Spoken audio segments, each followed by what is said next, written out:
Hello guys, welcome to our channel. నేను మీ anchor Tej. ప్రస్తుతం మనతో పాటు సీనియర్ జర్నలిస్ట్ ఎమ్మంది రామారావు గారు ఉన్నారు. నమస్తే సార్. నమస్తే అండి. అయితే షర్మిలాకి అలాగే జగన్మోహన్ రెడ్డి గారికి మధ్యలో విజయమ్మ గారు చాలా నలిగిపోతున్నారు. ఆమె ఆరోగ్య పరిస్థితి కూడా ఇప్పుడు సరిగ్గా లేదంటూ చాలా మంది విపరీతంగా బయట మాట్లాడుకుంటున్నారు. అంటే ఈ వార్త చక్కర్లు కొడుతున్నాయి. నిన్న రాజశేఖర రెడ్డి గారి జయంతి ఒకటి జరిగింది. దానికి వీళ్ళందరూ కూడా హాజరయ్యారు. అంటే అక్కడ చూసిన కొందరు మీడియా మిత్రులు ఈ వార్తను బయటకు తీసుకొచ్చారు. అంటే ఒక రకంగా ఎన్నికల సందర్భంలో ఎవరి వైపు ఉండాలనేది ఆమె నిర్ణయించుకుంది, చెప్పింది. కానీ ఇద్దరు కూడా నాకు రెండు కళ్ళు లాంటి వాళ్ళు అని చెప్పేసి అన్నదామె. సో దాని గురించి ఇక్కడ విజయం అనే వ్యక్తికి తన మూలంగా తనకేమీ రాలేదు. అంటే రాజశేఖర రెడ్డి గారి భార్యగా సమాన గౌరవాన్ని అందుకుంది.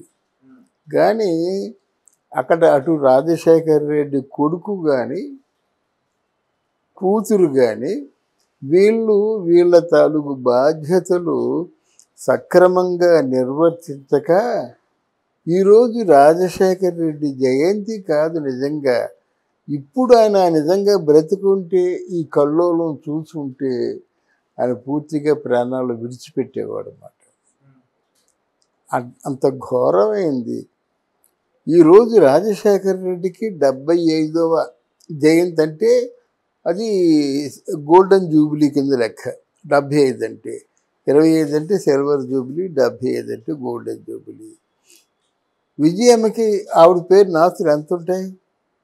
కొన్ని వేల కోట్లు ఆవిడ పేరు. అటువంటి వ్యక్తి నిరాధారంగా నిస్సహాయంగా ఎవరూ లేనట్టు ఎవరూ పలకరించకుండా ఆవిడ ఏడ్చిన ఏడుపు చూసేవాళ్ళు గుండు తరుక్కుపోద్ది. ఆవిడకి అంత బాధ ఎందుకు కలగాలి? సంపద ఉంటే సరిపోతుంది అనుకుంటారు అందరూ. అంటే సంపద ఉన్నంత మాత్రంలో వాళ్ళు హ్యాపీగా మిగతా వాళ్ళలాగా హ్యాపీగా ఉండలేరు. మనమే హ్యాపీగా ఉంటాం. అక్కడ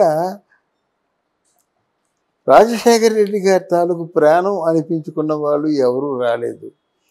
రాజశేఖర రెడ్డి గారి ద్వారా సహాయం పొందిన వాళ్ళు ఎవరూ రాలేదు ఇడుపుల పైకి. కనీసం జగన్మోహన్ రెడ్డికి దక్కిన 11 సీట్లు ఎవరైతే ఉన్నారో వాళ్ళు రాలేదు.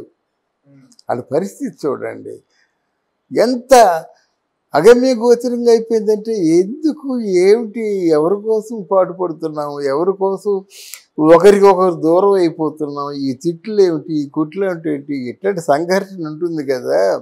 అందులోనూ జగన్మోహన్ రెడ్డి వచ్చి పలకరించలేదు,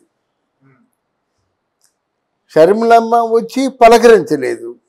ఈ మధ్యకాలంలో జగన్మోహన్ రెడ్డిని కలిసిందని షర్మిలమ్మకు కోపం.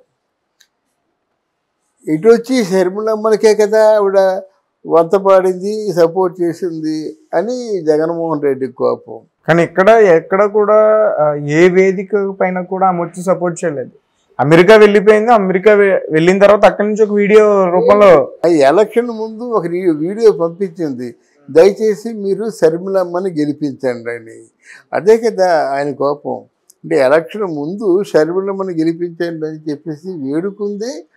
ఆల్మోస్ట్ షర్మిలమ్మ కూడా మంచి మెజారిటీతో ముందు స్టార్ట్ అయింది. తర్వాత జగన్మోహన్ రెడ్డి గెలిచాడు. ఎవరు గెలిచారనుకోండి, ఈవిడ ఓడిపోయింది కానీ ఆయన గెలిచాడు. ఏదో ఆయన గెలిచిన దాన్ని కూడా ఆయనకి అలవాటు ప్రకారంగా ఈవీఎం డిస్టర్బెన్స్ అంటే బాగుండేది. ఆయన గెలిచింది కరెక్ట్గా గెలిచాడట, మిగతా వాళ్ళు గెలిచిందంతా ఈవీఎం ట్యాంపరింగ్తో జరిగింది. అంటే వీళ్ళ మనస్తత్వాలు.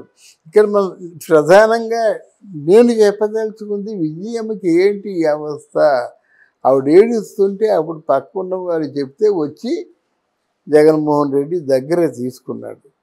తీసుకొని ఏ మాట అన్నాడు తెలిసిన, ఏ మాత్రం దానికి నాకు ఎదురు తిరిగి నువ్వు సాధించింది ఏంటమ్మా అన్నాడు. అది ఏ మాత్రం దానికి నాకు ఎదురు తిరిగి నన్ను ఓడించి నువ్వు సాధించింది ఏమిటి అన్నాడు, కత్తితో పొడుచుకున్నట్టు. ఆవిడ ఏడుస్తుండగా విడిచిపెట్టి వెళ్ళిపోయాడు. పోనీ షర్మిలమ్మ దగ్గర తీసుకుందంటే అక్కడ జగన్మోహన్ రెడ్డి వచ్చిన కాంచి ఏదో తేళ్ళు జరుల మీద ప్రాకుతున్నట్టు ఆ మొహం ఎడమొహం పెట్టేసుకొని అక్కడ నిలబడలేకపోయింది. అంటే ఇద్దరు ఒక కొడుకు కూతురు ఉంటుండగా, 1000 కోట్ల ఆస్తి ఉంటుండగా ఎవరు సాధారణంగా పరామర్శించేవారు లేక ఒంటరిగా మిగిలిపోయి ఒక దిక్కుమాలిన పక్షిలాగా ఏడ్చింది. అది విషయం అన్నమాట. అంటే ఈ రాజకీయాలతో ఒక తల్లి నలిగిపోవాలా? మిగతా తల్లులందరికీ కూడా కడుపు కోత కాదు కదా, అందరూ బాధపడుతున్నారు సార్. అంటే ఒక పక్క అంటే రాజకీయంగా చూడకుండా ఒక మాజీ ముఖ్యమంత్రి గారి భార్య ఈరోజు అలాంటి సిచ్యువేషన్ రావడం ఎన్ని వేల కోట్లైనా ఉండొచ్చు, కానీ ఇప్పుడు ఆవిడ సిచ్యువేషన్ చూసుకుంటే చాలా దారుణంగా ఉంది కదా. రెండవది, పోనీ పరిస్థితి ఏమైనా హోప్ఫుల్గా ఉందంటే కన్న కొడుకండి, వాళ్ళు ఎలా మానేస్తారు? ఆ పరిస్థితి కూడా ఎప్పుడు జైల్లోకి వెళ్ళిపోతారో తెలియదు. ఒకవేళ జైల్లోకి వెళ్తే మనం యథార్థం చెప్పుకుందాం, ఒకవేళ జైల్లోకి వెళ్తే భారతి వస్తుంది, కనీసం ఆ మనవళ్ళైనా చూడడానికి వెళ్ళగలదా? నా కొడుకు ఇల్లు అయితే మీకెవరో మా ఆయన తాలూకు గుర్తులు అని చెప్పేసి ఇంటికి వెళ్ళడానికి అవకాశం ఉంటుందా? ఆ ఇడుగులపాయలో 30 ఎకరాలు కట్టుకున్న ఇంట్లోకి కానీ, లోటస్ పాండ్లోకి కానీ, తర్వాత తాడేపల్లి హౌస్లో ఇవన్నీ వెళ్ళగలదా? రాయిస్తారా? ఇవన్నీ ఆవిడకి ఒక ఏంటంటే ఈటిలా గుచ్చుకోండి. అందువల్ల ఆవిడకి ఏంటంటే రాబోయే రోజులు కూడా తెలుసు కదా, ఏదో ఒక రోజున వాళ్ళ పనులు అయిపోయిన తర్వాత, అంటే కేంద్రంలో వాళ్ళు జగన్మోహన్ రెడ్డితో అవసరం తీరిపోయాక అరెస్ట్ చేస్తారు, తప్పించుకోవడానికి వీలు లేదు. అన్నీ తప్పుడే చేశాడు, అన్ని కోర్టులని ఏ కోర్టుని కూడా లెక్క చేయలేదు, అలాగే ఎలక్షన్ కమిషన్ని లెక్క చేయలేదు, తప్పులే మాట్లాడతాడు. లేకపోతే ఒక ముఖ్యమంత్రి స్థానంలో ఉన్నాడు, మా ఎమ్మెల్యే కోపం వచ్చి ఈవీఎం అంటే ఏంటి, ఎలక్షన్ కమిషన్ ఆఫ్ ఇండియాని అవమానం చేసినట్టు కదా, ఈవీఎంని పగలగొట్టాడు తప్ప అంటాడు. అంటే తెలియక పరిపాలన తెలియక ఓ డబ్బు మీద ఒక ఎడిక్షన్, డబ్బు అంటే వ్యసనం ఉండి 26 జిల్లాల్లో 26 కార్యాలయాలు కట్టుకోవడం ఏంటండి, దానికి కోట్లు ఏమిటండి? అలా పులివెందుల్లో కూడా కట్టినటువంటి ఇంటికి 94 కోట్లు బిల్లు తీసుకున్నాడు, 94 కోట్లకి 99 చిన్న ఫ్లాట్లు ఇచ్చాయన్నమాట. ఒక ఫ్లాట్ అటు ఫ్లాట్ ఒక సింగిల్ ఇండిపెండెంట్ హౌస్ 75 గజాలకి ₹1,00,00,000 అవుతుందా? ఇటువంటి దారుణమైన పనులు చేసేసారు కనుక ఆయన మళ్ళీ సమాజంలో తిరగలేడు.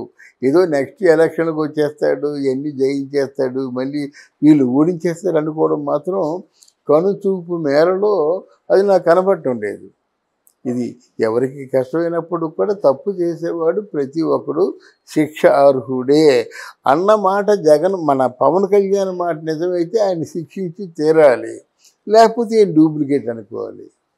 అలాగే హోమ్ మినిస్టర్ అనిత అన్న మాటలు తప్పకుండా వీళ్ళందరినీ కూడా తగిన చట్టరీత్యా మేము లీగల్గా పోరాడే వాళ్ళని లోపలేస్తామని చెప్పింది. ఒకవేళ ఆవిడ అన్నమాట యథార్థమైతే లోపలేస్తారు, లేదా ఈవిడ డూప్లికేట్ అనుకోవాలి. అలాగే హోమ్ మినిస్టర్ అమిత్ షా కూడా చెప్పాడు, ఎవడు కూడా చట్టం దృష్టిలో తప్పించుకోలేడు, వాళ్ళంత ఇంత అవినీతి జరిగిన తర్వాత ఎవరిని ఊరుకో లోపలేస్తా ఉన్నారు. వాళ్ళు ఇచ్చిన మాట చెప్పిన మాట నెరవేర్చుకోవాలి కదా, నెరవేర్చుకునే పరిస్థితుల్లో ఇదిగో ఇలాగే ఉంటుంది. విజయమ్మలాగా ఒంటరిగా దిక్కుమాలిన పక్షిలాగా కుళ్ళిపోతూ చూసారా, మనిషి మొహంలో ఎంతో తేడా వచ్చింది, అలా ఒంటరిగా పోతుంది, ఎలాగొచ్చిందో అలాగే పోతుంది. ఏదేమైనా ప్రజల వైపు నుంచి అయితే మనం కొంచెం ధైర్యం చెప్పాలి సార్. ఆ ప్రజల్లోకి ధైర్యం చెప్పిన ఆవిడ ధైర్యం అంటే భర్త చనిపోయినప్పుడు లేనటువంటి బాధ, అంటే బాధ అంటే కేవలేదు, భర్త చనిపోయినప్పుడు బాగా సన్నబడిపోయి తర్వాత ఏమో కళ్ళు వెనక్కి వెళ్ళిపోయి మాట్లాడలేని స్థితిలో ఉండి ఇలా ఉంటారు కొంతమంది అయితే భర్త చనిపోయిన ఒక సంవత్సరానికే చనిపోతారు. అలా కాకుండా అసెంబ్లీకి వచ్చి అసెంబ్లీలో మాట్లాడింది, అద్భుతంగా మాట్లాడింది. కొడుకు మొట్టమొదటిసారిగా బిగినింగ్లో కొడుకు మొట్టమొదటిసారిగా వెళ్ళినప్పుడు విశాఖపట్నంలో మిగతా ప్రాంతాల్లో కూడా అద్భుతంగా ప్రసంగించింది. మరి అప్పుడు బాగానే ఉంది మాట. అలాగే ఈవిడ కూడా ఎవరు శర్మిల కూడా ఒక జగనన్న వదిలిన బాణం ఉంది, బాణంలాగే పనిచేసింది. మూకుమ్మడిగా ఇంటి మీద ఏదో కసి పెట్టి ఆవిడ్ని ఒంటరి చేసినట్టు అయిపోయింది కదా.